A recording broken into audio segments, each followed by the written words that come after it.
Cheers, I do buckaroos. How the heck are you? I am Tom the Whiskey Whisperer and Tom the Beer Whisperer. But we're not having either of those things. Well, as the star of the show anyway, we decided to do a show on port, and I've got Jersey Johnny with me and Dave the Beer Samurai with me. But before I want Dave to go into some history on port, but I want us all to get a pour out first. So, Dave, what are you starting with? Well, I'm going to start with a fine Ruby Porto from Taylor Fladgate. Taylor Fladgate tends to be my favorite port house, my favorite label in port. So we're going to start there. These will be the youngest ports. So that's what I've got. And John, what are you starting with, sir? I got about 5 to do tonight. I'm going to start with 3 of them are somewhat local. Well, 2 of them are local. One of them's the third one is another. I mean, kind of local, and then the other 2 are, your standards. But this one I'm starting with New Jersey, Hopewell Valley Winery. It's a Porto Bianco, so it's a white port. Oh, nice. Very nice. Well, me being me, you guys know I like to do as much local as humanly possible. Sure. So I've got everything in Missouri. I've got 2 different ports, both Missouri ports, but I've also got a whiskey that's finished in port barrels and a beer aged in port barrels. And then, of course, because I had Johnny on the show, I also put a cocktail together. So anyway, using the whiskey and the port. But I'm starting with Stonehill Winery out of Hermann, Missouri wine country. Their 2017 port. That's where I'm starting with. I'm going to pour that. And I want everybody to show what you're drinking. Let everybody take a look at what you got there. So while we do that, while we each get into our first drink, Dave, give us some background on ports in general. Let me get a little inspiration first here. Oh, God, that nose is insane on this one. I'm going to take just a little bit more of that. Yeah, you've got to. You got to fill up the whole 4 ounces. Your proper port glass is about 4 ounces. This one I'm going to pour a little less of, only because there's only a little left, and I don't want to cheat Jess out of another little pour. So. You're going to bogarting the port. I don't want to bogart the white port. Well, my wife found these neat little glasses at a thrift store a while back, so I wanted to utilize it. It may not be a port glass per se, but I liked it. No, that's straight up a port glass, a sherry glass, I think it's more a sherry glass, yeah. I'm using it's a bourbon glass per se, but this is what I'm going. That works. I was drinking out of my whiskey glass until I found these things. That's gorgeous. I love the offset bowl on this. Mm-hmm. And if you put them together, you make an ass out of themselves. Yeah. I think that happens to all 3 of us often. Quite often. There you go. So I'm a lot like Ron White. I've got the right to remain silent, just not the ability. And that's not the ability, right? Exactly. My favorite thing he ever said is like, I was drunk in private. They threw me into public. Anyway, port. It's a little bit of history of port. What's strange, Tom and I were talking before the show began. We're talking about how there are historical events that we all know about that had impacts on other things that we also know about, but we just never put the 2 together. The story of port comes from the history of England, not Portugal, by the way. That's why so many, like you see Taylor Fladgate, you see Cinnamon, you see Wares, you see Cooks, you see these names that are British names, and that's because it's British history that caused port. And this is the Spanish Armada we're talking about. This is their wars with France. So it got to the point where in England, they really couldn't get wine from France. They couldn't get wine from Spain. And Britain is not known as a wine-producing region. So they needed their wine from somewhere. But getting it from Portugal was problematic because it would spoil before it would get there. So they started to fortify the wine. And it's funny because port is right on the coast. But the wine that they use to make port is created way up the river, way up the Douro River and the Douro Valley. So it's got to be brought down the river to do this.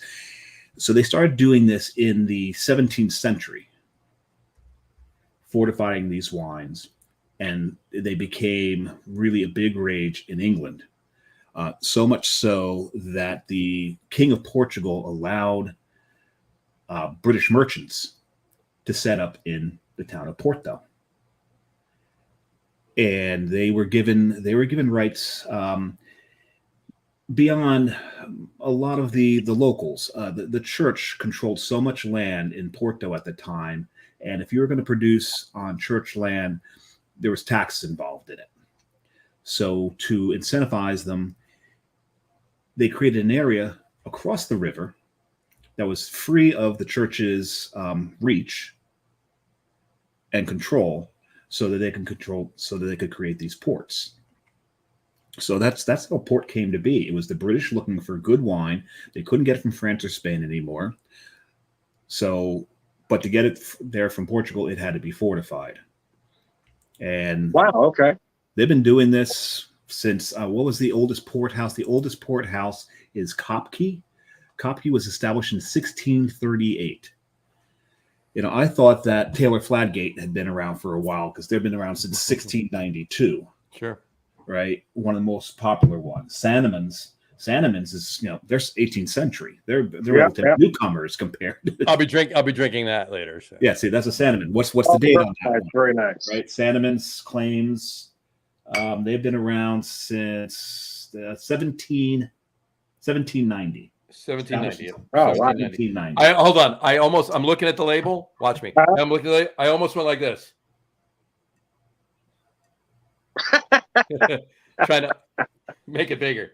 Yeah, everything's a damn screen that you can touch screen. Yeah. Yeah, I know. Yeah.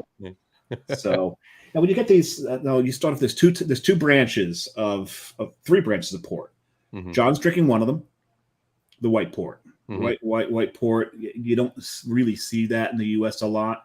It's not easy to find. So kudos to what winery's making that one, John? It's Hopewell Valley Vineyards in Pennington, New Jersey. Oh, okay. You're gonna have to check that one out. Very nice. Is yours a tawny there, Tom? It just says port. It doesn't say tawny on the bottle. The depth of that color, though, tells me it might be in the tawny tradition. It is very deep. Yeah. Whereas you see this one, it's a little opaqueness to it around the edges. Mm-hmm. You don't have that on that. That's a ruby. So you got the three branches. You got the tawny, the ruby, and the white. Oh, gotcha. The white doesn't advance any beyond that. The ruby does advance, and the tawny that's the class right there, and that can get up through the years. I believe there's actually now a 100-year-old tawny out there on the market. Oh my goodness! Wow. Mm-hmm. But I'll be running through some of those vintages. Okay, great. But when you advance a ruby, it'll be my next pour. You get something called a late bottled vintage. Mm-hmm. Oh wow! Okay. And that's where I'm going to be going next. This is Juarez 1670. So Juarez has been around for quite a while as well.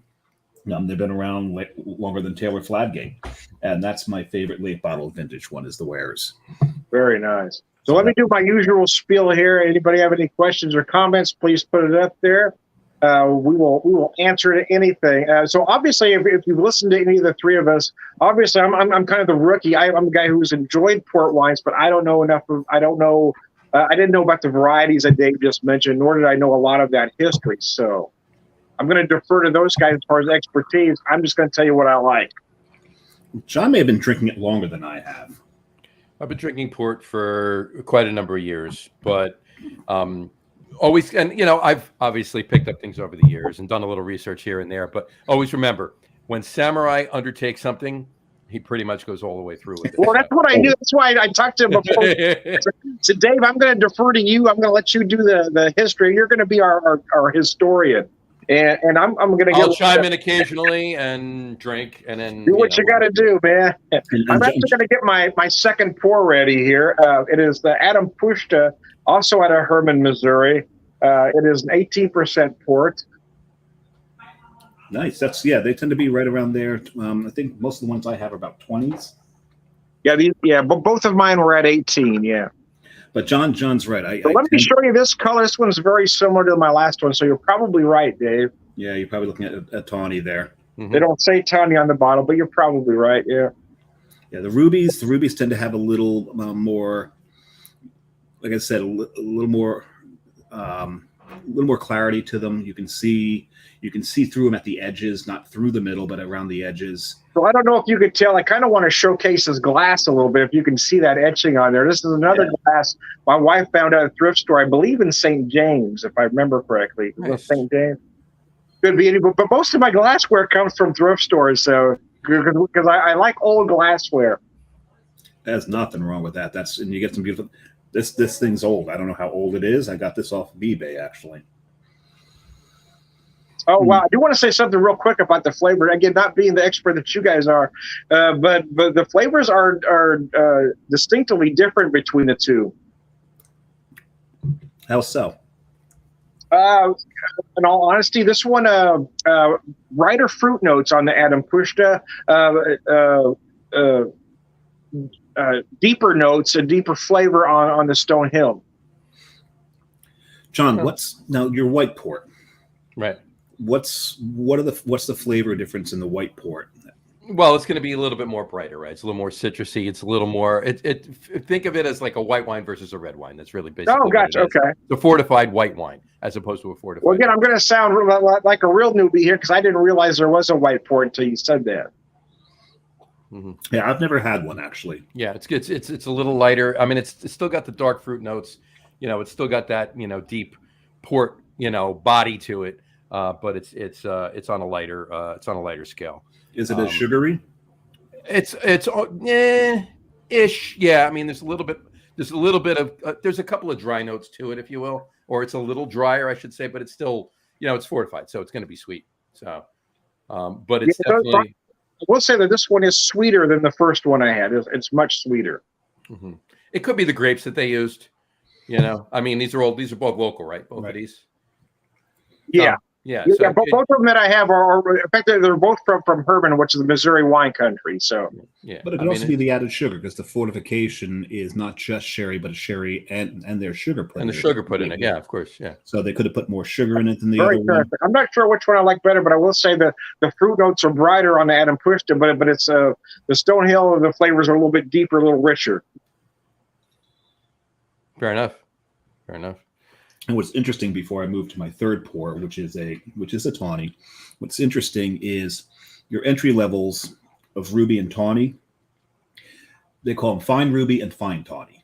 Mm-hmm. So they sound like you're talking about the high end, but this is actually the bottom end, the fine rubies and the fine tawnies.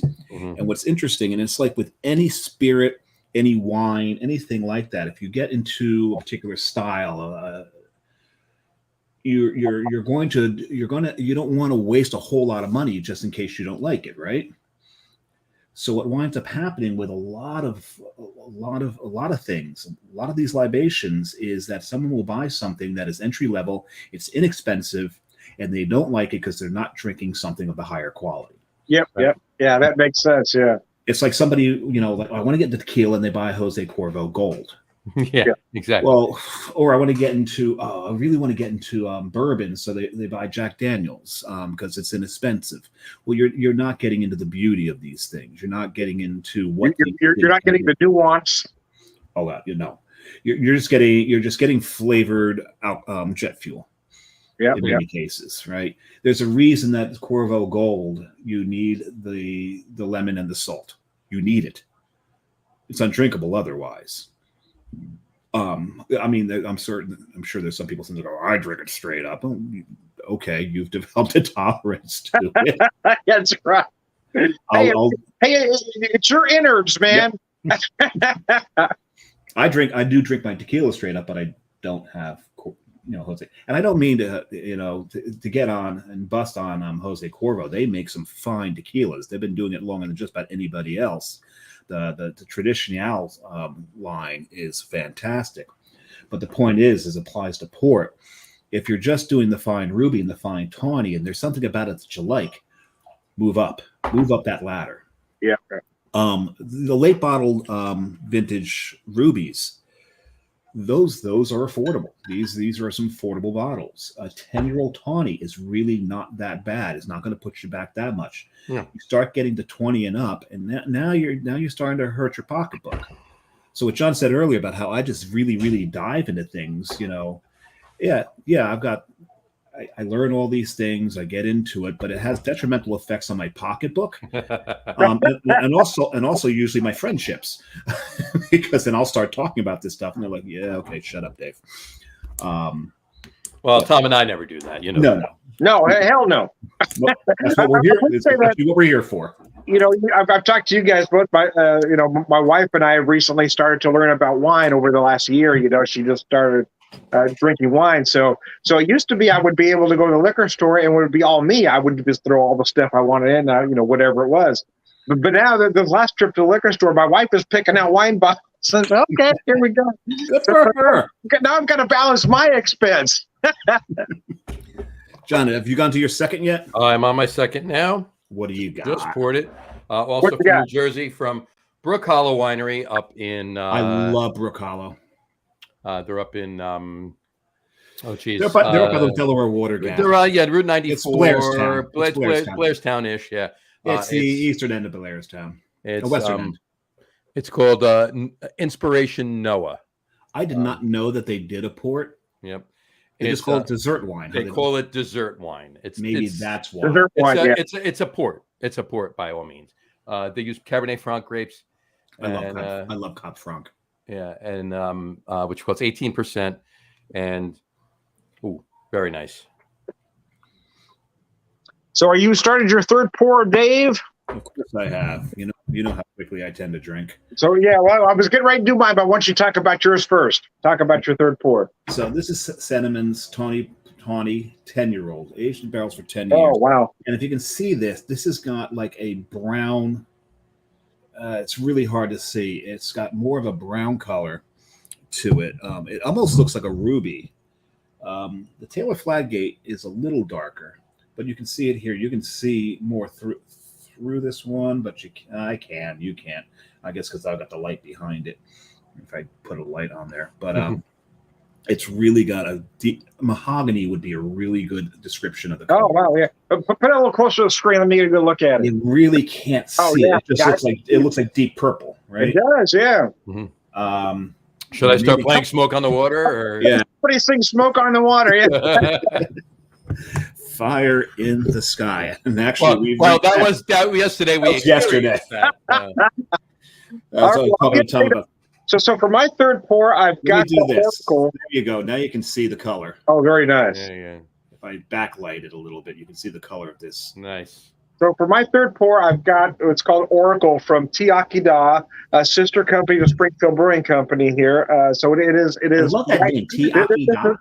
This is distilled right here in Springfield. It is a bourbon finished in port barrels. So I thought rather than just drink all port, I'm going to kind of do me, which you guys probably expected me to do, and bring other applications of. You got some whiskey there. Whiskey whisperer. Had I known that we were going in this direction, I absolutely would have went and picked up another bottle because I finished mine.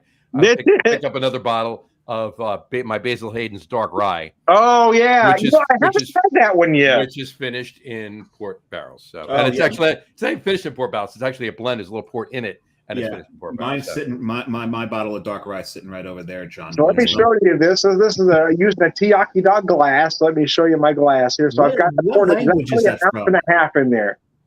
What language is that from? Is that so? It is Welsh. The owners are Tiakida. It's Missourian. They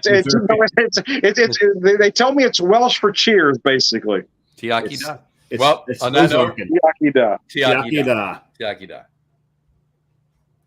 This stuff is gorgeous, man. So it's a 5-year-old bourbon finished in those port barrels, but you can really feel those port barrel notes on the nose. You got those big dark fruit notes. It's absolutely gorgeous.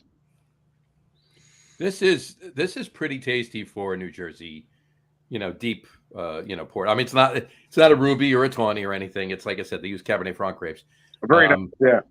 But I mean, it's pretty solid for, Brook Hollow is a good vineyard in New Jersey. Brook Hollow is one of the 2 best in the state, I believe. I would put it in the top. I would put it in the top 4. I don't know where I put it in the top 4. It depends on what I'm having and the type of wine I'm having. But I definitely say the top 4 would be Brook Hollow, Alba, 3 Sisters. No, I would go with Unionville. I've never had their stuff. Fantastic. And the cap I'm wearing right here. What do we got there? I can't read it. It's you need to get so close to it. I need to put my damn glasses on. Yeah, bifocals. Bifocals. I can't read that, John. It's Valenzano. Oh, here we go. Okay, gotcha. Oh, there's another place. Oh, my God. Valenzano is also owned by the same people that own Brotherhood or Brotherton Brewery. Brotherton, the oldest winery in the country.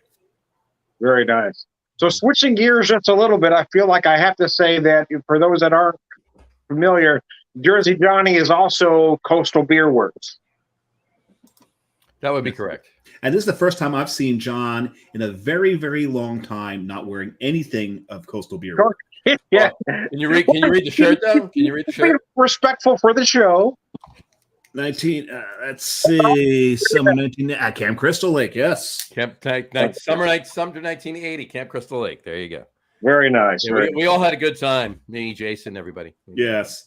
So John, one of I think my favorite brewery actually in New Jersey is. Have you been to Beneducci yet? I have not. Oh, you mean winery? You mean you said brewery? Winery. Yeah, that's. I knew what you meant.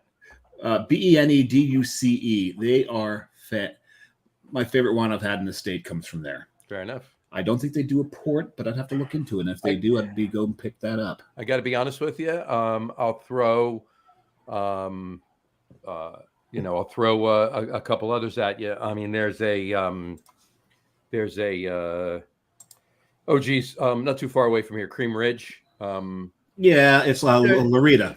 No, there's Cream Ridge Winery too. Loretta's out there, but Cream Ridge Winery. It's literally not even a mile up the road from Screaming Hill Brewery. Oh, really? Yeah, and they have a couple things that are pretty tasty. Well, you know what? I'm not going to put them in the top 5, but they're solid stuff. Decent. I left a sister out. It's 4 sisters. It's 4 sisters. Yeah. Well, you don't leave a sister out, man. Can't leave a sister out. Sisters get vindictive, man. Don't leave a sister out. Hey. Yeah. Well, they don't know which one I left out. Sisters hold a grudge, True. man. I have 2. I'm telling you, they do not like to be left out. And the thing that I didn't specify means they're all pissed at me. That's right. Exactly. Never piss off a sister, You man. don't want to do that. I tell you what, this 10-year-old though. So the Sentiments, I got a 10-year-old Taylor Fladgate, and they are different. When you get up to the 10-year-old tawnies, you start getting a little more sense of the alcohol, especially in the cinnamon. Cinnamon, you can taste it.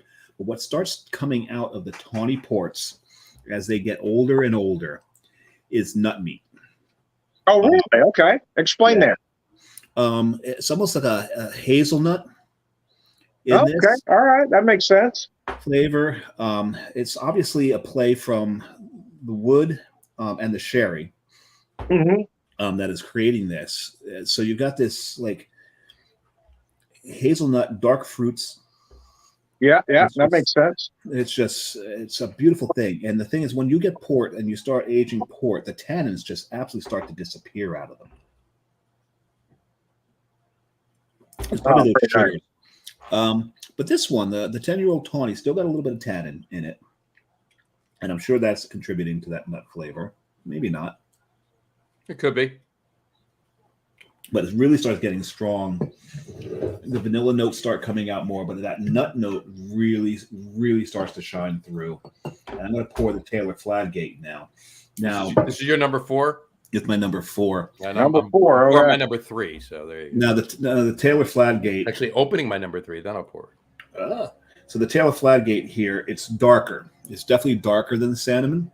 Oh, nice. Okay. Really of that tawny color now. You know, that tawny color. The tawny color is like a really dark ruby burgundy color. But unlike a burgundy wine, you've got clarity around the edges. Mm-hmm. And the Taylor Fladgate, to me, compared to the cinnamon, is smoother. You have very little alcohol sense to this. But that nut flavor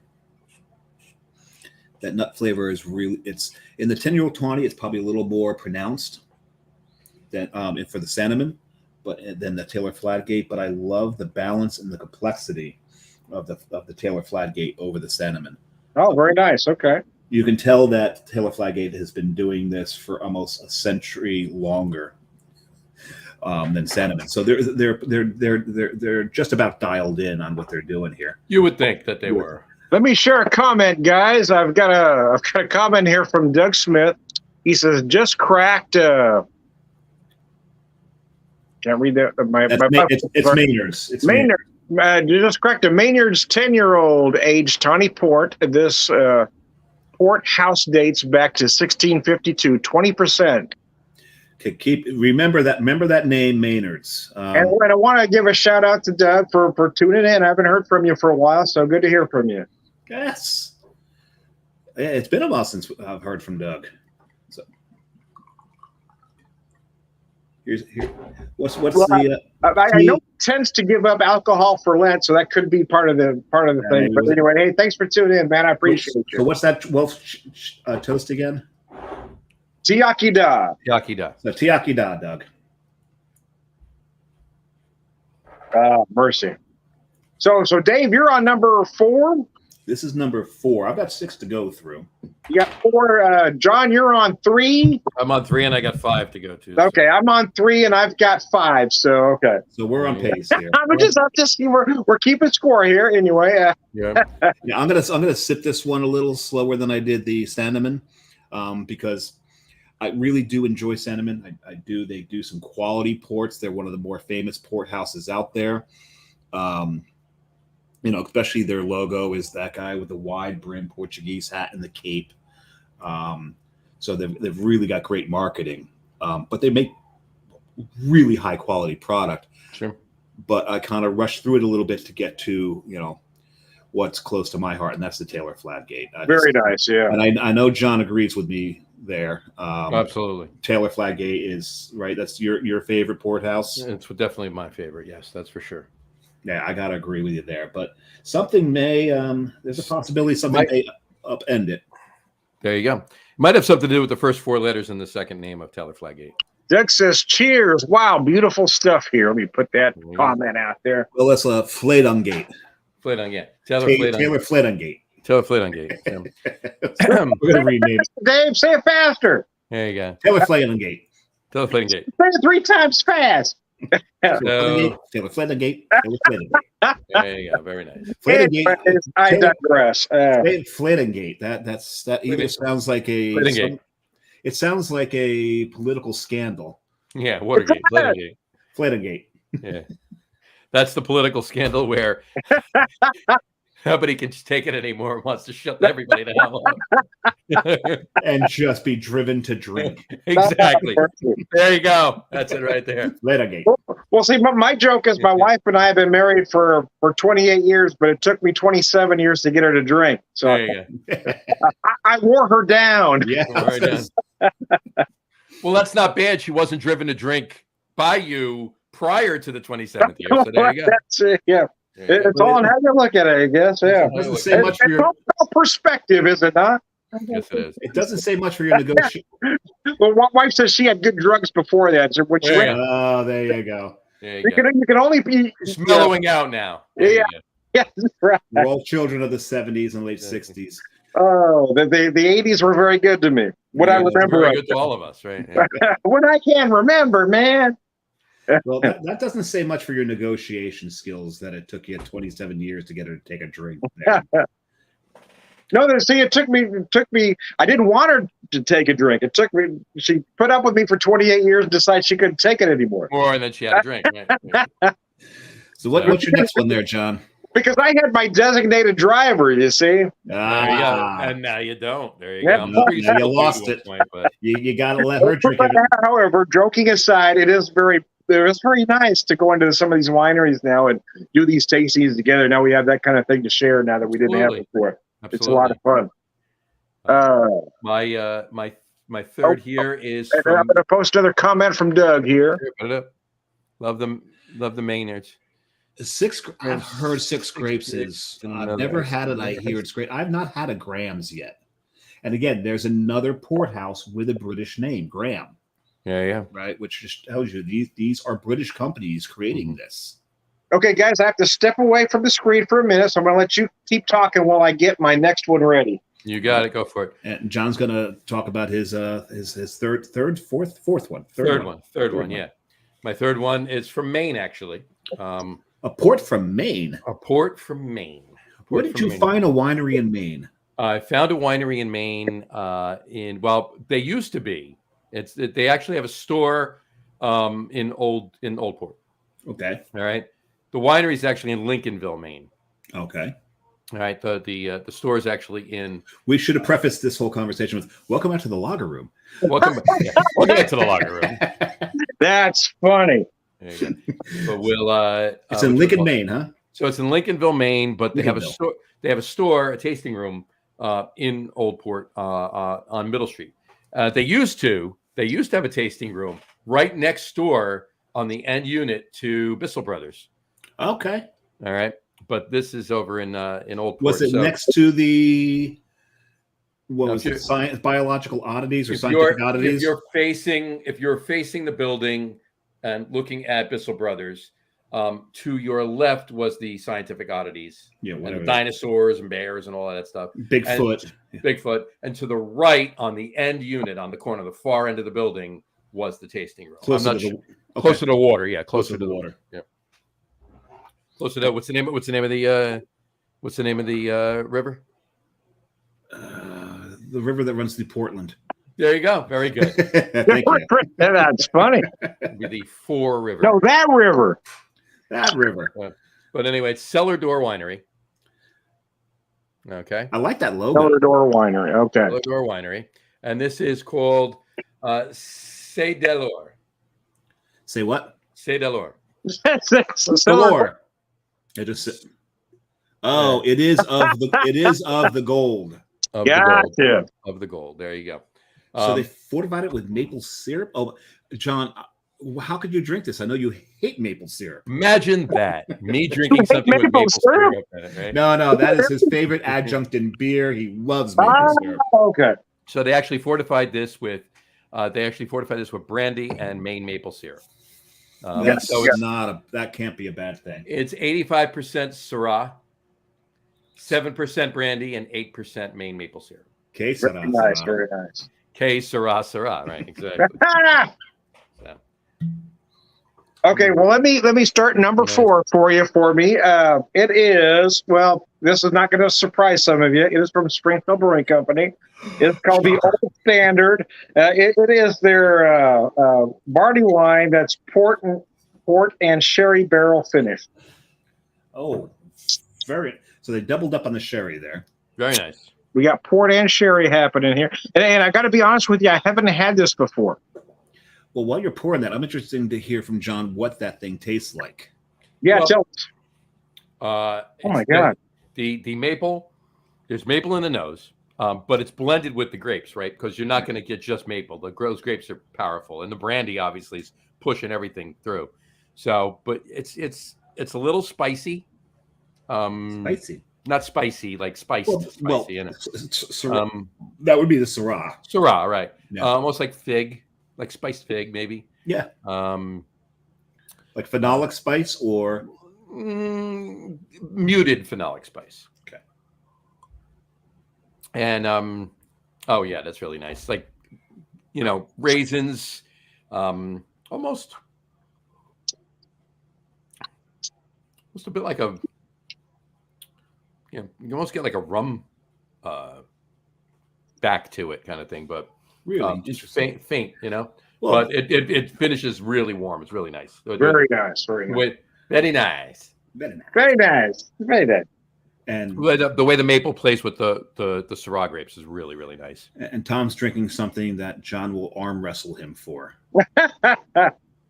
This is good. So I love a barley wine. You guys know me long enough to know that, but aged in any kind of barrel I love. But this one with the sherry and the port barrel, you really bring out a lot of, again, dark fruit notes. For me, I get more plum than anything else, but wow, it is very, very rich and decadent. Have you been sitting on that, or do they have some still? No, they have some still. Yeah. Yeah, good. So I'm going to send you some money. You're going to get me a couple. So yeah, and me as well. what happened with this was it was supposed to come out a little bit earlier in the year because June is a little bit late for a barley wine, right? A little bit. Yeah. I don't care. But they had some issues. They wanted to keep it aging Fine as with me. So. possible, so to get to the flavor. It's only late for a barley wine if the three of us aren't going to drink it. That's right. Yeah. It is absolute gorgeous. I will get some to you, though. That's for sure. I will barley wine or a stout or an imp stout any time of the year. I don't care. Mm-hmm. Yeah, anything chucked in any kind of a barrel, I'm good with. So I moved on to the Taylor Fladgate 20. I'd show you the bottle, but it looks exactly like the 10-year-old. So is this number 5 or 6 for you, Dave? This is number 5. 5. Okay. I would show you the bottle, but it looks exactly like the one with the 10 for the 10-year-old Okay. with a 20 instead. It's the exact same label. And Taylor, I respect them for that, for not getting too damn fancy with their labels. I love it. And the 20, the first time I took a taste of the 20 is when I realized this habit of drinking port is going to cost me a lot of friggin' money. Very nice. Very nice. Because once you get up to the 20, there's, I mean, yeah, you'll drink the 10 every now and then, maybe but drinking a fine ruby or a fine tawny starts to become, yeah, I'm not gonna. You get a little snobby once you get up to this range. That hazelnut note, that nut meat note really starts to come out of this. Oh my God. The complexity of this, there's almost like a nutmeg also to this playing in there. It's just such a complex, beautiful beast. And I love this. I love this. This so far has been my favorite port that I've ever drank. But when I get to number 6, we'll see if that holds up. All right. So up to this point, we have a winner. It's just like anything. When it's like Scotch, you get your blended Scotch whiskey. Okay, fine. Then you get to your 12-year-old. Okay, so that's really good. But then you start getting up through the years, and when you start getting to one of those older Scotches where you're drinking a 20-year-old Scotch, do you ever go back to the 12? Will you ever be satisfied with the 12 again? No, you're not. So I've gotten up to the 20. 20s tend to run about $45 a bottle. Am I going to pick up another 10? Maybe. Am I going to pick up a fine tawny again? No, I'm not going to. I'm not going to go all the way back to the beginning, because compared to what I've been drinking, and that's why I said, like John said earlier, I delve into these things deeply, and it really tends to hurt my wallet. It does, yeah. And this is such a beautiful liquid. I have been parceling this out. Okay, so Tom, John, and I have been talking about doing this show for about 2 months now? At least 2. No, we've been talking about this for about 6 months. Yeah, actually, probably closer to top. Maybe 6 months. So I started amassing ports, and I have been doling out, so I didn't have to go replace any of these bottles. So I'm really glad we got this done tonight, because some of these bottles are getting down to the bottom here. Mercy. Because it's my bank account. I'm going to Ireland in a couple of months, so I need to be solvent. Yeah, you do. Yeah. And hey, speaking I'm going in for surgery. I'm going to be out of work for 3 months. I'm doing the best I can. Here's the thing: can you drink while you're out? Or are they going to put you on painkillers when you can't? Yeah, well, not while I'm under the painkiller. Yeah, so I have a real issue with opioids, though. Same. I won't take an opiate. So I'm very careful, because towards the end of his life, my dad had a lot of issues. So I'm very careful. So I will only take the pain meds as necessary, and I will kick them as soon as possible. But I can't do any of this while I'm on the pain meds. So you get off the pain meds and you start to self-medicate, liquidly self-medicate. Well, see, here's the problem with that, though. So I'm going to be on a walker. They tell you you're going to be on a walker for 4 months. Or 4 weeks, rather. 4 weeks. 4 weeks. So you don't want to be tipsy handling a walker either. So when you start drinking again and you're on the walker, can you set up some webcams for us? Yeah. Well, I'll do that just for you, Dave. I'll make sure you've got photos of me. Absolutely. On a walker. That could be entertaining. That would be a nice video. Tom, all The Whiskey Whisperer has made himself a couple of cocktails, and now he's picked up his walker and he's getting ready to go. Grab your popcorn. It's gonna be good, folks. And grab your phone and dial 9 and 1 and hold your finger over that 1. We're going to see better stunts than you did on the last Fast and Furious movie. As much as we want to see you take a tumble, we don't want you to get hurt. Yeah. We just want some humor. Yeah, I can see that. I can fall funny. I can do a Chevy Chase pratfall. I was just about to bring up Chevy Chase. Yeah. I can do a Chevy Chase pratfall. Oh, I'm going to post Doug Smith comment here. He is dead on right there. That is absolutely perfect. Port and blue cheese is the absolutely one of the most Yeah, actually, that is right. Yeah, that is he's spot on there. He's spot on. I'm going to pour my fourth. There you go. What you got, my friend? Let me pour it, and I will tell you. It's a secret until then. It's a secret till then. All right. There we go. There we go. Nice. Very nice. This is Croft. Ah, yes. Croft is well known. They're one of the older houses. Yeah, 1588. Yeah. Oh my. So it's 10-year-old 20. That's a beautiful thing right there. Yeah. So, now, what's interesting is the oldest port house was founded in 1638. Croft has been around longer, which makes me question: have they been doing port that long? Well, as they say, they were founded in 1588, and it's the oldest firm still active today as a port wine producer. That doesn't mean the firm is oldest and they're a port wine producer. Right? But yeah, so there you go. So they had maybe a wine company. The color there you go. Nice 20. Oh, very nice. Very nice.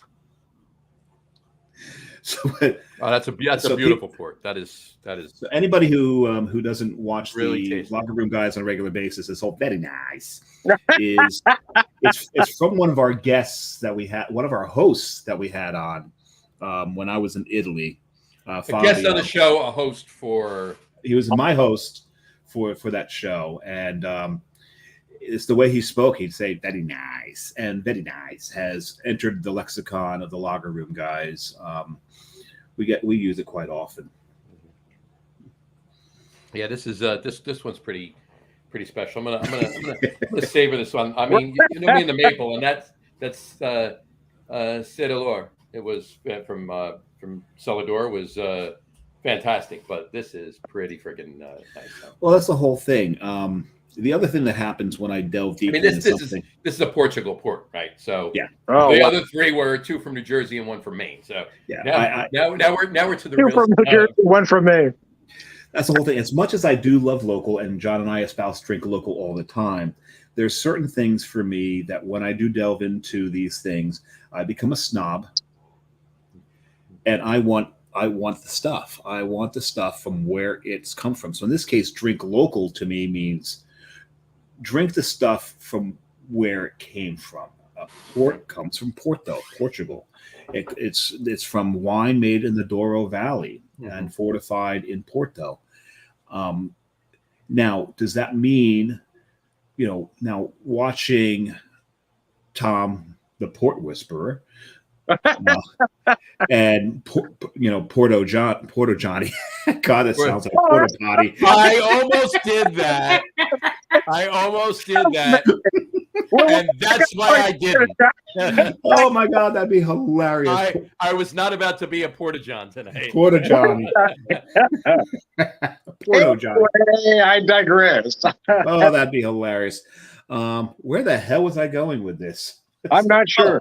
But watching what you guys have been drinking, the local ports, I think I'm going to start seeking out these local ports, approaching them with an open mind. You got to. I mean, the 3 that I had were, let's put it this way, for local ports, they were very good. Very nice. How's that? How's that? Very nice. But it's the same thing. It's all relative, though, Dave. Seriously, listen to me. So, It's all relative. Are we back to relative? We're back to Four Sisters? Right. Sorry. Yeah. But it's all relative. Like when you think about it like this, you want to drink local, right? Like when you talk about beer, it's relative to beer. I'll explain. Yeah.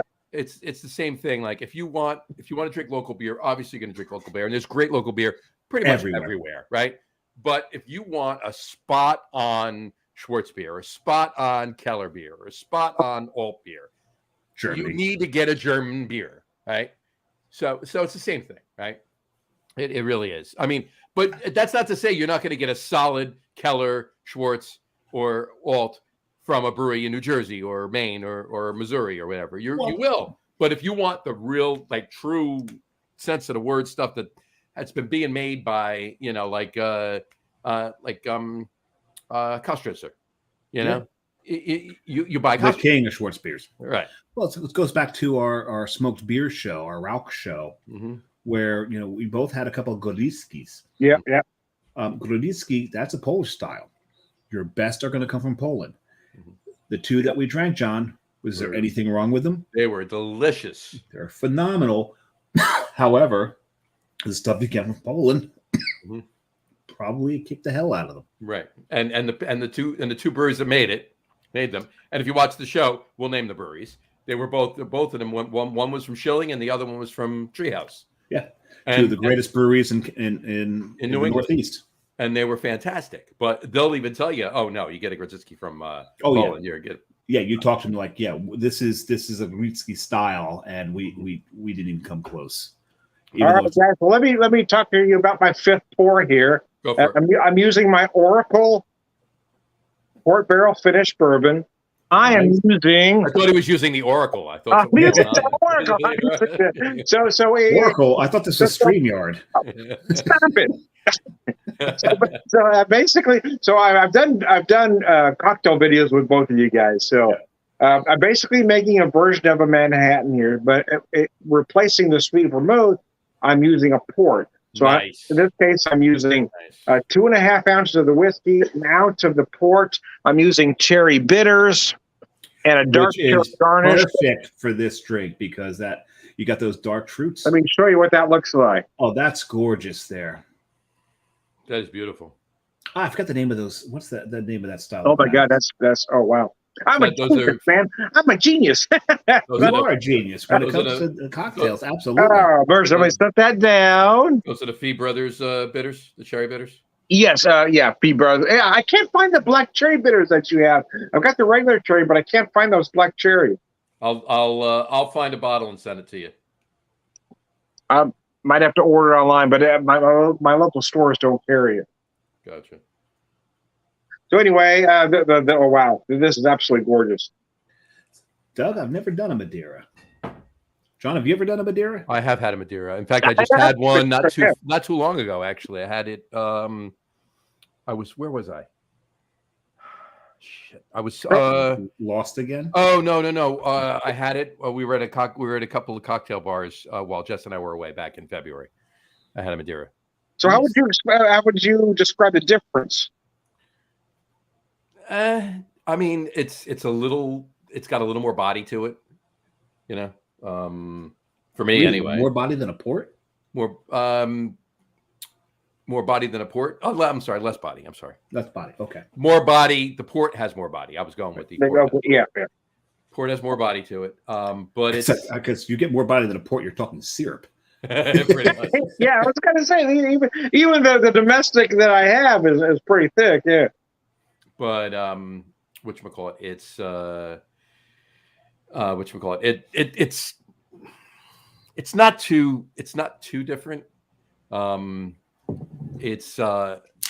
was going with the port side of it, but the port side where there's so many levels that you can use the word not starboard side. Yeah. Not starboard side, the port side.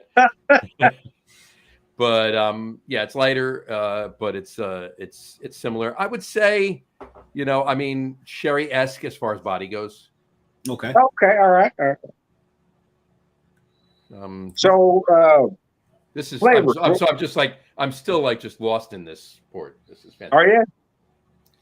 I'm going to But get Dave, lost. what are you on? Are you on number 5 or 6 now? No, I'm going to pour number 6 now, but I'm going to show I'm this just to you. finishing up 4. I'll be pouring number 5. So Oh, we're still on pace. I'm going to move on to 6. So I told Tom earlier I masked up and went outside the apartment today because the air quality in New Jersey, thanks to Canada, is garbage right now. It's It dangerous. was worse Actually, yesterday. it was worse. Oh my God! Much worse Yesterday, yesterday. yesterday, Jewish space lasers. actually, someone put up a picture of Arnold Schwarzenegger in Total Recall trying to breathe on the surface of Mars, and that's what it was like in New Jersey yesterday. funny. It was ridiculous. Let's put it this way.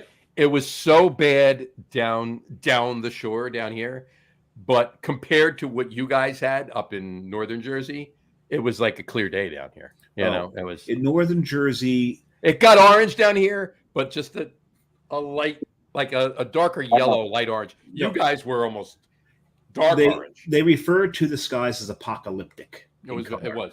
Oh my Lord. It Like was 3 in the afternoon. It was like red orange sky. it Everywhere you looked.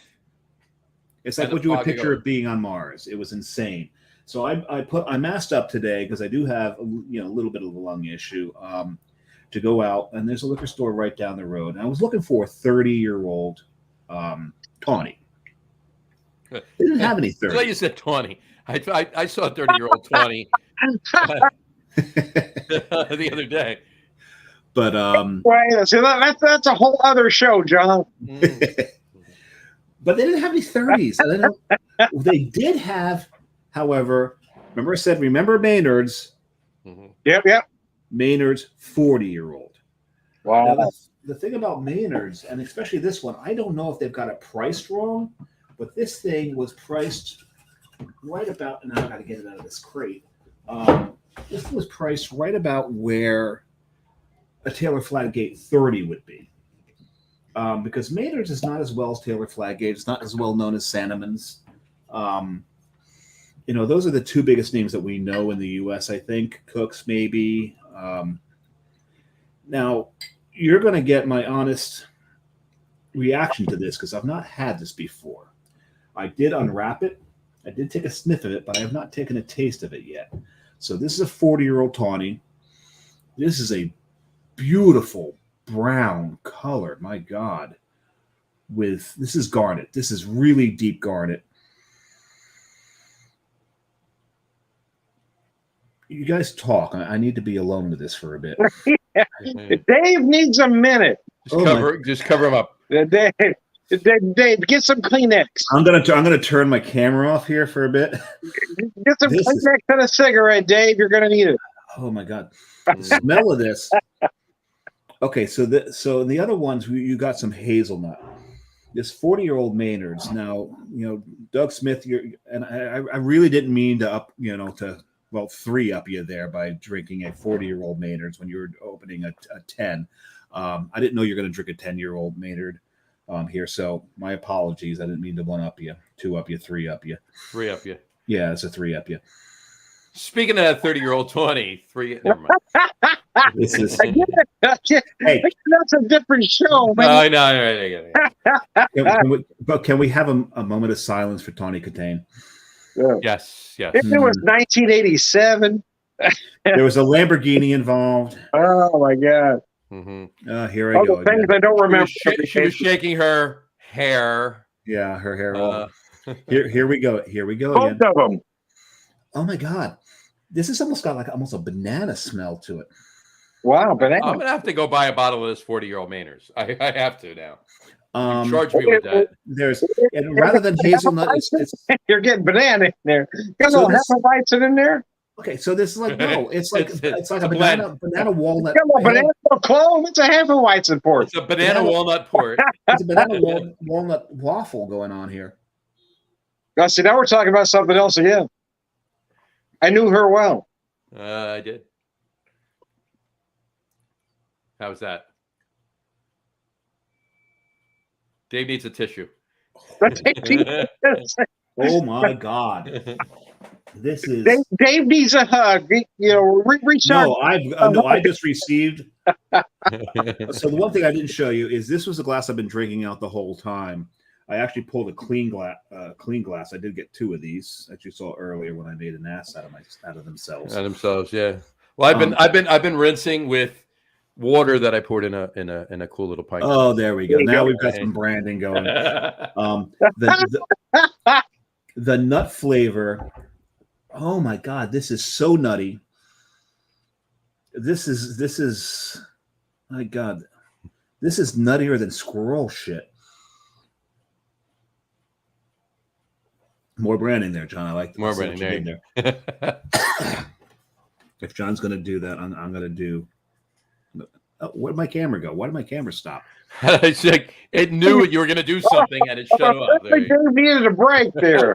He's gone. What? We lost Dave. No, Dave's going to come back and say it was on my end, but I haven't touched the camera. He's still there. He's No, still you there. haven't done anything. And the thing is, I turned my camera back on, but my camera seems to have died. It actually switched over to the other camera. There we go. There you go. So I was going to do this. This would do the old Branding. There you go. So for those of you watching, we missed Dave's orgasm, but he's back now. He's back. I'm fine. Here, Dave, fine, you need this? You notice his hair's a little more mussed up now than it was before. He's a little more disheveled. Dave, you need this? I'll Back. clean that up later. No, I'm good. It looks like a bunny. It's all right. Oh my God, this is wow. This is wow. This is wow. I mean, that's a hashtag. This is wow. Go for that. Okay, so John will tell you it's not often I'm left without words. Speechless to you and me. Mm-hmm. This is special. Oh, That is special. There Oh we my go. God. so is this. I'm gonna have to pour a little of this for Carrie when the show's over. I'm going to show you what my fifth one is here. What we All got right, there, what you John? got? Show us, John. Yeah, Cinnamons Founders Reserve Ruby Port. It only. Founders Reserve Ruby. Now this I'm really interested in knowing what this is like. Because I've been sitting here talking about how the rubies are the lesser cousin, lesser brother of the tawnies. But you can get some special rubies out there. Yeah, I mean it's very jammy, but dark, lighter dark fruit, but really deep. Doug, let me know if you have trouble finding it. Yeah, I mean this is fantastic. And if you have trouble finding it, they had about 5 more of these cases. And the thing is, I guarantee you they still have them because I had to wipe the dust off this bottle. Did you really? Oh my goodness! Well, That's how you know you got a good one, though, right? Oh yeah. I almost bought. I was in Wine Outlet the other day, and I almost bought a Taylor Flaggate 20-year-old tawny. Do it. You will not regret it. Well, you know what? I actually made a list, and I told Jess I'm going to go back and spend a couple bucks. I told her. Yeah, I'll give it all. I'll tell you the list I'm going to get too. The Taylor Flaggate 20. That's the only port I'm going to get. But the Taylor Flaggate 20. I'm getting another. I got to get another bottle of the Basil Hayden's Dark Rye. I'm getting a bottle of Michter's Straight Rye, which is one of my all-time favorites. Michter's Classic. Yeah, The Michter's Straight is very good. I'm getting a bottle of my Bibb and Tucker bourbon that I preach so much is fantastic. Mm-hmm. Excuse me. And I'm toying with the idea of getting a bottle of the Whistle Pig 100 proof double rye. You're looking at 200. Yeah. I was doing the math in my head because we're not on our show, so we're allowed to math here. Right. I'm It's about 200 and change. I was going to say it's $230. What you're looking at Ish, right there. yeah, ish. Yeah. Before tax. Mm-hmm. Well, yeah. Is that Whistle Pig? I was out to get about 250. Whistle Pig's 80. The Bibb and Tuckers. The Whistle Pig's 80. The Bibb and Tuckers for 45, 50, 50-ish. The Michter's Straight Rye is 40. The Dark Rye is 40, and the Taylor Flaggate is just 45. Shy of, It's 45. 42, just shy of 50. I was gonna say. So for what you pay for the Bibb and Tucker, you can get this. It was $50. This is $80. I'm not sorry, the Bibb and Tucker, the Whistle Pig. The Whistle Pig, right? It's $80. So Doug, if you find it and it's well over 80, let me know. Yeah, the Whistle Pig in my neck of the woods goes for 100. Anyway. Yeah, you can get the Whistle Pigs. I just told you there that $80 for the 40. Very nice. Yes. And I will definitely look for that Graham 6 grapes.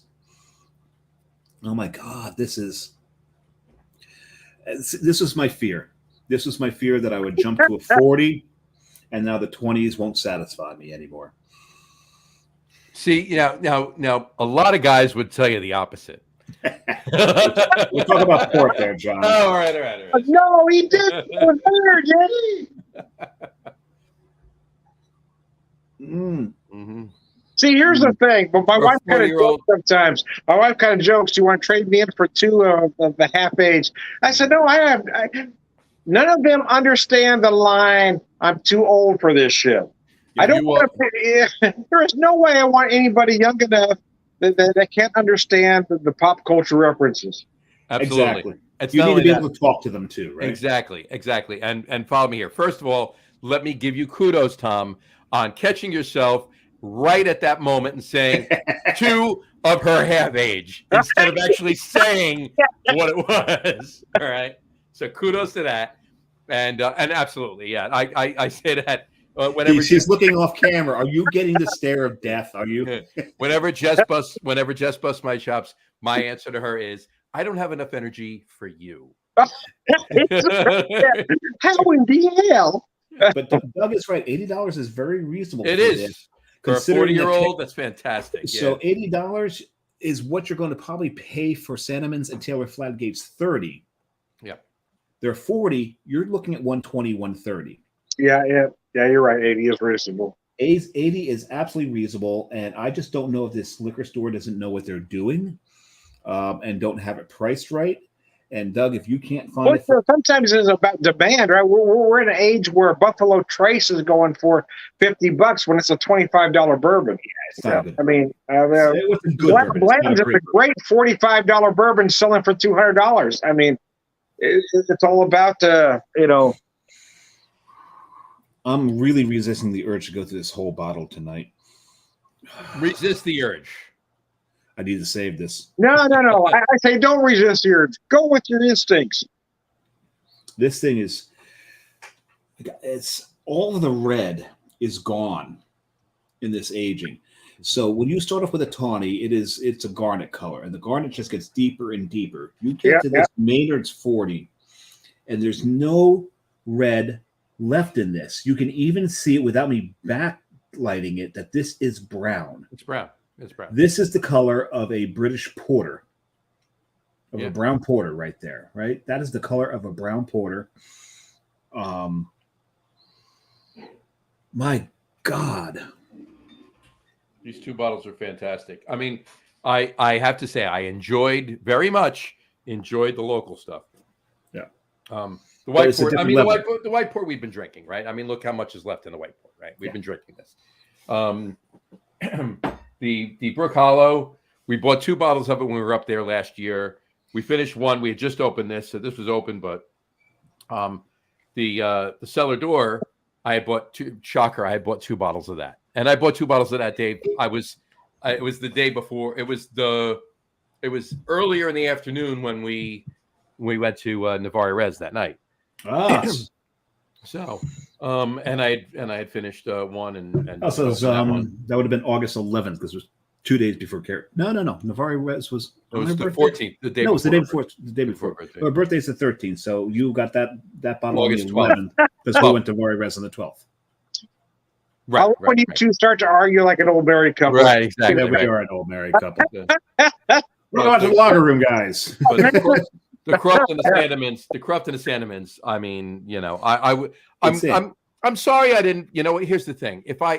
That was why I stopped myself, because if I had bought the Taylor Fladgate 20 the other night, I would have bought all the other stuff. So I would have dropped $250 the other night. Right. So I'm like, you know what? I'm going to go back next week. I'll get everything. Blah blah blah blah blah. So I got 5 to drink on the show. I'm good to go. I just poured a whole nother glass of this. Can you pour me some? You're jumping a little bit, Dave. A little bit.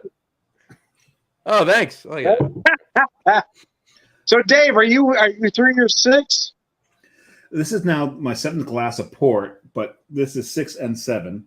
6 and 7. So, or the Maynard Mr. 40. Johnny, have you gone through your 5? Yeah, this is my Sandeman's Founders Reserve is my 5. And so, okay, so John, you went from a 10-year-old tawny to reserve ruby. Mm-hmm. There's obviously a difference. There is a difference. I wanted to do it that way because I wanted to end a little lighter. So Yeah. highlight those differences for us, Johnny. Tell us what those differences are. Well, like Dave was saying, this is a little bit. The ruby's a little more. Ruby port's a little more jammy. It's going to be a little more grapey, a little less fortified, if you will. So I wanted to finish a little lighter because one, I haven't eaten dinner yet. As per normal on pretty much any of the podcasts that I did. I'm on my 7th glass of port, and I'm doing okay because I had a big pasta dinner beforehand. Oh, pasta. Well, I have chicken stir fry to eat. Oh, there you go. There you go. Gumby. Yeah, exactly. But I can eat it whenever because I'm solo tonight. She's busy at the bar tonight, so She's working. there you go. She's on her every other Thursday tonight, so I'm good to go.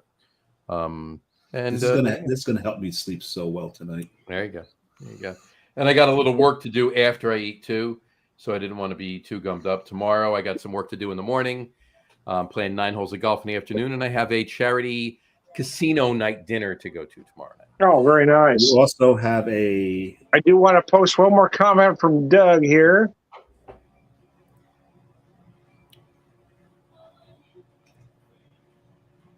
Yep. Oh hell yeah!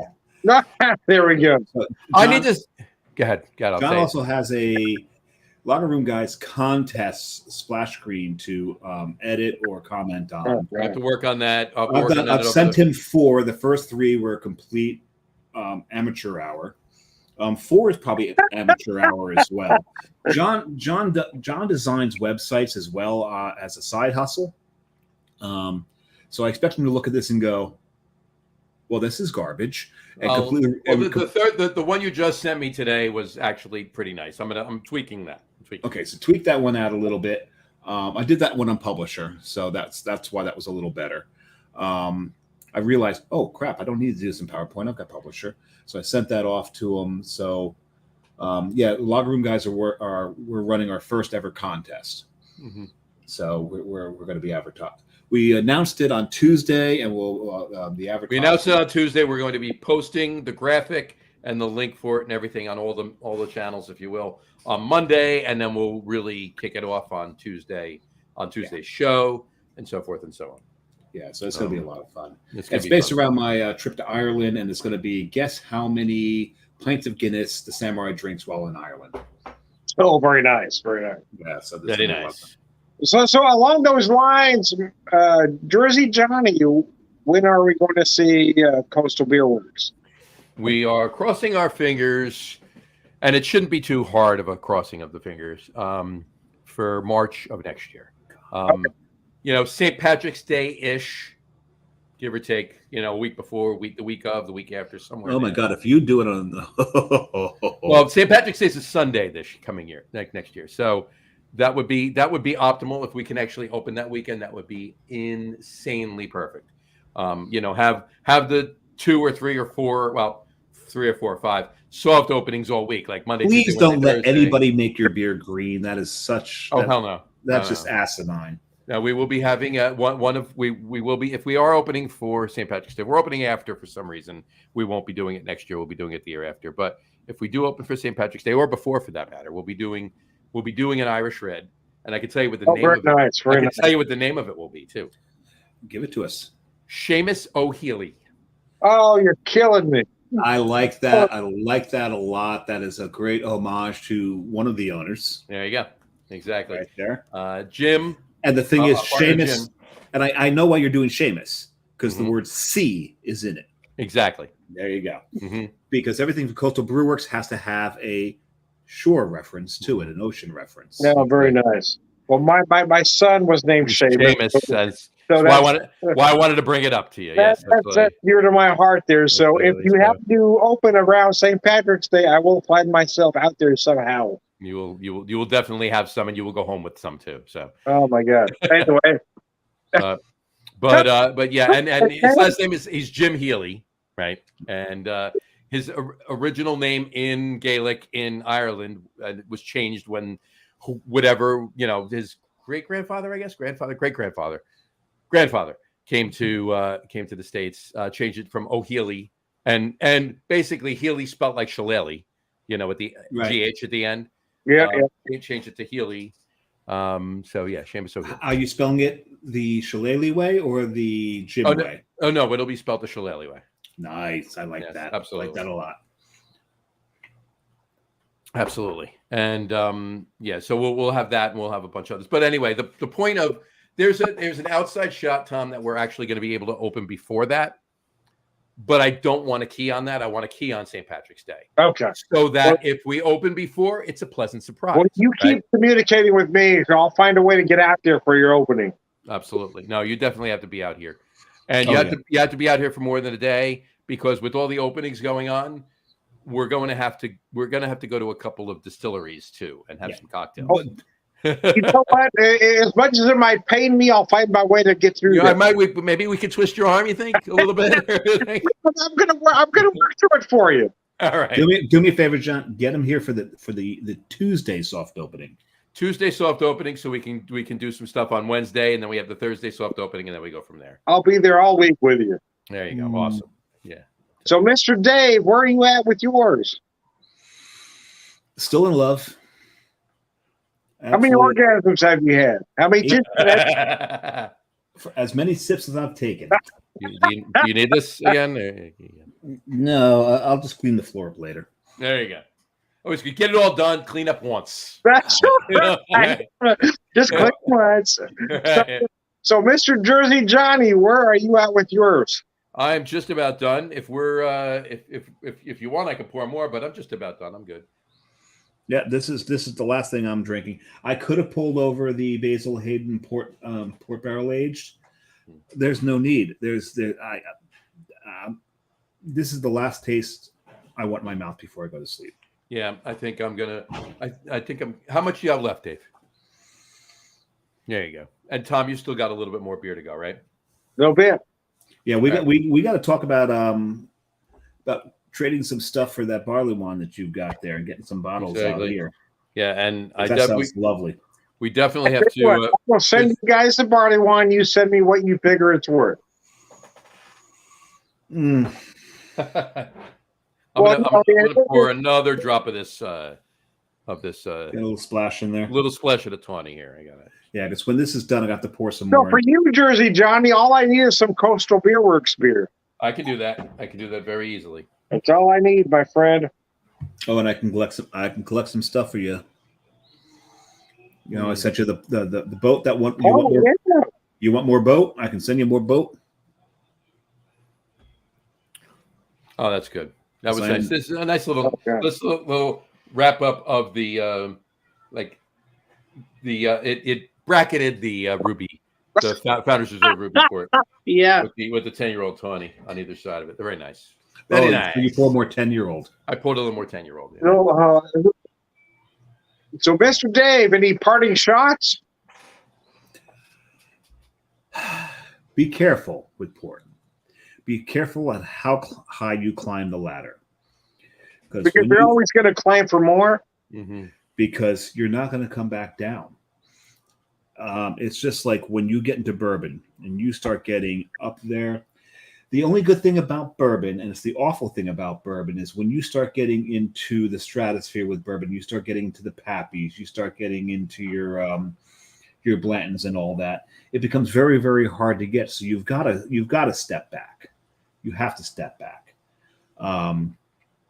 With tequilas, the 1942, those up in that echelon, they're readily available. These ports are readily available. So when you get up into that stratosphere, you want to stay there. You don't want to step back. And I envy John right now because he's enjoying a 10-year-old tawny, and he's enjoying it as if it's just amazing and it's wonderful. And he hasn't stepped up to the 20 yet. And I caution him. Be careful.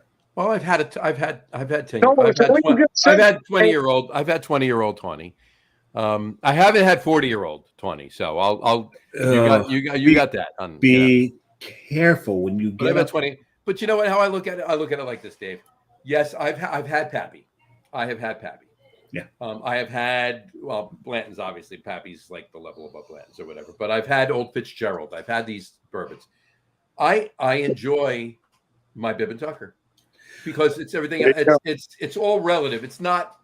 Sometimes it's just about not being pretentious. Just because you want the higher level bourbon or rye or whatever you are going, or port for that matter, doesn't mean the lower level one isn't good. You know what? You're right. Well, I think higher level is really about expectations, right? I mean, it's, we have looked at $25 bourbons being exalted to $75 bourbons. We've looked at $50 bourbons exalted $200 bourbons. Right. They are not that good. So jumping up isn't necessarily better. And you know what? You guys bring up a great point. Pulling bourbon into this conversation was a bad idea because bourbon right now is a very different animal.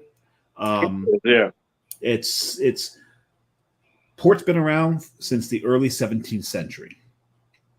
So the great ports are established, the ports that are up there. So it's a wholly different thing. Bourbon is a child. It is a toddler compared to port. Yeah. Compared to port, bourbon is, absolutely. So things are still shaking out in the port world. Those people who have been in port and have been in it for a long time, you're in basically a very, very young spirit in this when you compare it to port, wine, tequila. These things have been around much longer than bourbon. Bourbon is one of the newer spirits on the planet. It's still shaking out. And you're absolutely right. You take a Pappy, you take a Blanton's. Are these things overpriced? Absolutely, they're overpriced. The demand, because everyone they want to be, I just had a Pappy. Oh, good for you. But like John said, the Bibb and Tucker, these things rate. It rates right up there with them, but not everyone has discovered them yet. So it's all about the discovery. There is a rum that I love. It's a Ron Zacapa. Ron Zacapa is out of Guatemala. It is one of the greatest rums out there. And when I first discovered Ron Zacapa, I went straight up to the top of the rung on them. I went to their Solera Centenario. This is the most pretentious goddamn rum on the planet. Mm-hmm. Yeah. And when I discovered it, it was $40 a bottle. Yep. Everyone else has discovered it now. You'll be lucky to find it for under $100 now. Right. Yeah. This thing has gotten up there. Is it the greatest rum on the planet? I would argue yes. Is it worth $100? I would argue no. Very few spirits out there to me are worth $100. My apologies to the Scotch drinkers out there that are paying thousands of dollars. And okay, you do you. You do you. I personally prefer Irish whiskey to Scotch, but that's just me. I prefer bourbon over Scotch. I am not a Scotch drinker, so I will make fun of Scotch drinkers all the time for what they pay for their prime bottles. But again, Scotch has been around a very long time. All these Scotch distillers are very well established. They have gone, and when you start going up the rungs of Scotch, you are now, you're really getting up there, and you are paying for it. Mm-hmm. You are paying for it, and you're going to do the same thing with port. I'll tell you this right now. I've said a story on the Log Room guys before, but Jess and I were at Against the Grain brewery in Louisville about 4 years, a little over 4 years ago, and Lexington in Louisville, and I've heard the story before, so I'm going to disappear for a second because I need to bring some of this to Carrie so she can drink this. There you go. And whatchamacallit? We got there. We got into town at like 10. Checked the hotel. Ubered over. Closed the place at 1:30. But at 1:30, we were the only ones left, and the manager, general manager, and the bar manager were the only ones there. and it was Jess and I. They walked over, locked the door, turned the open sign off, and said, "Yeah, not the open sign, but turn the lights off outside. Yeah. So want to drink some bourbon with us?" And we're like, "Sure." So we were talking for a while. Anyway, the point of my story, not to get too far into what we did for the next 2.5 hours I had against the grain at that point, but she mentioned, and I'd heard about it, but I hadn't had any at that point. She says, "You ever have Old Fitzgerald?" And I says, "No, I've heard about it, but how fantastic is it?" She says, "You got to taste this." And I had some Pappy there, and she says, "Compare it to the Pappy," and she poured an Old Fitzgerald 19 year, okay, bottled and bond, the whole nine, right? And we had it, and right then that bourbon was going for maybe just under 100, a little less than 100, like 80, 90 bucks for a bottle of it. Right now, it's $300. Yeah, that's insane. So the word got out, right? And by the way, it was fantastic, and it was every bit as good as Pappy. In 2012, I found a bottle of Old Fitzgerald with dust all over it, just sitting there on a bottom shelf for $45. Sure. Jeez. Mm-hmm. Sure. Yeah. It's amazing. So word gets out. It's supply and demand, right? Everybody now it's out. No, it's no, a fantastic bourbon. Everybody loves it. It's not supply and demand. It's monkey see, monkey do is what It's hype. Yeah, it's monkey see, monkey do. It's not supply and demand. It's people buying into non-existent hype. I mean, you want to believe this is worth more than what it is. Right. It's funny. So everyone saw me get up and come back, so you all now know I don't wear pants on the show. Any show. But I handed Carrie her first smell of it was it smells like maple, and she's not wrong, but it smells like that really high grade dark maple. Yeah. If you soak some nuts in it, don't go there. Whose nuts are soaked in it? I was just about to say, bring me some. Now I don't want any. So there you go. Whose nuts are we talking about? We're talking walnuts. Okay. So it does, and she's right. It smells like you've soaked some walnuts in maple for a bit. Okay. Lovely. This is my third glass of it, by the way. There you go. So anyway, one more time with Feeling Dave, parting shots. Well, I gave my parting shot. Be careful what you wish for. It's going to cost you money. It's going to hurt your wallet. Is it worth it? Hell yeah. And frankly, this Maynard's 40 at $80 a bottle. Is it an $80 bottle of port?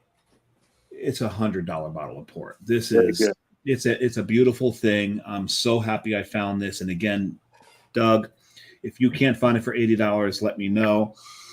We'll make a deal, and I'll get you some. My God. Everyone should experience this. Anybody who's a port drinker should experience this. And John, you should have no trouble finding this. So, Jersey Johnny, what are your thoughts? Well, first of all, just before I give my parting shot, quick shout out to Doug. Doug, you got to let Dave and I know the next time you come through Jersey. Yes. Right. So. Yeah, Doug does travel. Doug travels up to Rhode Island, back, bing, bang, boom. Comment there. So you got to let us know the next time you come up through Jersey. So that's number one. And my parting shot: ports are fantastic. Ports are delicious. However you want to do it, you want to use them as the dessert wine. You want to use them as your after dinner drink. If you want to use them, if you want to have a cigar, I used to take a port. And, I wouldn't do this with like a really big, expensive port or whatever, but I take a good solid glass of port, and I would take, with my cigars, me smoking cigars. Yeah. I take my Arturo Fuente short story, small cigar, right? Will you dip it? I would cut the tip off. I would turn it around, and I would suck a little bit of the port into the tip of the cigar, and then smoke it from there. And the first 15, 20 minutes or more of the cigar were just like fantastic. Yeah. So there's a lot of things to do with it, but you enjoy them. They're fantastic. Experience them. Don't be afraid to buy a local one. Try them out. Don't be afraid to spend a couple bucks on an imported one. They're ridiculously good. Go for it. Enjoy. Yeah. Those guys in Porto seem to know what they're doing after about 600 years. 600 years. It might take a minute. Well, I want to thank Doug for chiming in. And now 400 years. Sorry. My Math skills after I'm on my 8th glass of port here. It's technically only 430 something years. So, but 430 something. Okay. Well, again. And hey, thanks for Doug for chiming in. Thanks for the Samurai and Jersey Johnny for coming on with me tonight for this. The Port Samurai tonight. Port Samurai, yeah. What do you want to say, Samurai in general? Yeah, because he's kind of ninja-like. Anyway, he sneaks up on you, and not necessarily a good way. Anyway, no. There are restraining orders here and there. Oh, I can say that about myself as well. But anyway, I digress. Hey, thanks guys for joining me on today's show. I don't know a lot about ports, but I know I enjoy them, so I appreciate your knowledge and expertise. Again, to end this episode, I am Tom. You know who I am. I'm going to skip to the end and say, all around good guy as we end this episode.